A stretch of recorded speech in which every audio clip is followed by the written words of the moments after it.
Yo, fellas, this is Dr. Varun Gandhi, and this is the Power Punch Club podcast.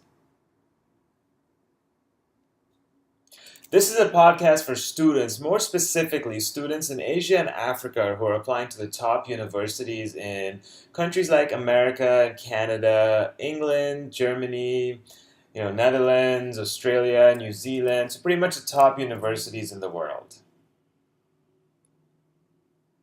This podcast will cover topics related to your application, so your resume, your statement of purpose, your letter of recommendations. We'll talk about the universities and profiles of different degrees. We'll look into job profiles, hot careers, and industries, and we'll also interview your fellow students, so it's exactly the same students who are attending the universities that you are applying to here in America. So we're going to talk to students from Harvard, MIT, universities in California, in Texas, in New York, Georgia, Washington, so all over the place, the top universities. So today's topic, this question I've gotten a couple times is what is the difference between a statement of purpose for a master's and a PhD application? All right, so let's start with the PhD application. For your PhD application, the statement of purpose, you got to put together all of the information on your story, on your background. You have to indicate as clearly as possible what you want to do in this particular PhD program at this particular university and why you want to do that. What is your purpose? And what specifically attracts you to that specific program that you're applying to. So what you'd have to do is go to find a few faculty members that you're interested in working with, research programs that you're interested in working with, talk about them on your statement of purpose. This shows that you've also done your homework. It shows that you know what you're talking about and you're really interested. That shows your level of commitment because you have done the work it takes to put together a really good quality application. Also, the statement of purpose gives you a chance to tell us what you experienced during your research. Talk about some of the projects that have required initiative, maybe some organization or creativity on your part. You've come up with a particular solution in a particular research project that you worked on. This is really the most important part of the admissions process.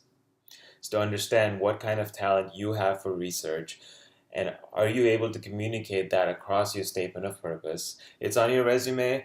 Can you communicate that on your statement of purpose as well? So you could take us a little bit in depth into the kinds of projects, the kinds of tools, the kinds of analyses that you know that you have worked on in the past and that you think will benefit that particular professor that you want to apply for.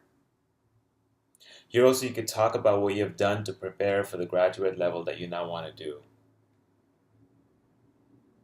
So all of this put together will be part of your PhD statement of purpose. Also, in this statement of purpose, if you have any anomalies in your record, for example, you had one semester, but one bad semester, your grades fell down, but you had a bad health, and that's why you couldn't focus on your work, or you had some family issues and you couldn't focus on your work, on education. So if you have something like that, extraordinary cases, definitely mention that on your PhD application statement of purpose. This is the place to do that. Don't talk about it for too long, but at least make sure that they know that something happened and that's why your grades dropped and that's why it's low for a particular reason.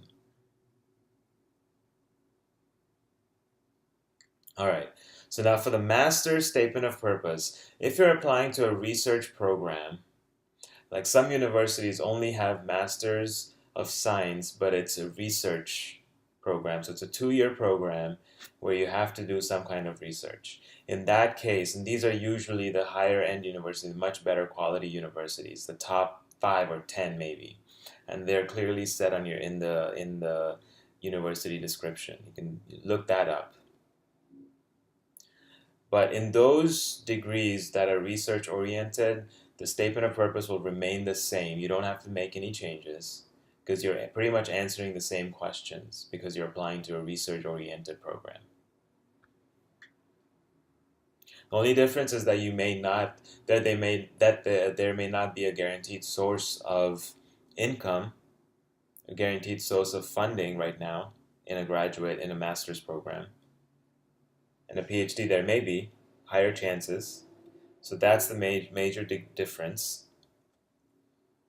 But also, if you're applying to a Master's of Engineering or a Master's of Science, but it's only based on coursework, then focus more on your project experience and the cutting edge skills in your area.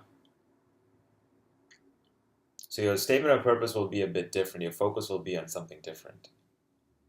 Make sure that you have this right. If you're applying to a research program, your master's statement of purpose will be very similar to a PhD program. So think along those lines. If you're applying to only for coursework, now you're talking different. So your statement of purpose will be focused on the courses you've taken and the project experience, the project work, and maybe if it's a computer, then the computer software that you know, programs that you've used, or things like that. So you include all of that stuff. Also mention it on your statement of purpose.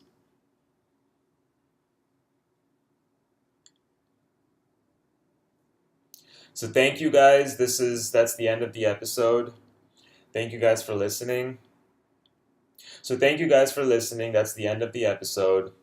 Again, you can find out you can get more episodes on powerpunchclub.com/podcast, or you can find us on iTunes at the Power Punch Club Podcast. Also, feel free to reach us out on Facebook, on Quora, or on our YouTube channel. Just search for Power Punch Club and you'll find us. We definitely love to hear from you guys. Please post your comments. Please post your questions. And we're going to really start answering some of these questions as well. Like today's question came from one of those comments that we found. So definitely keep posting. We're going to start responding to them as well. All right. So good to hear from you guys. Take care and talk to you soon.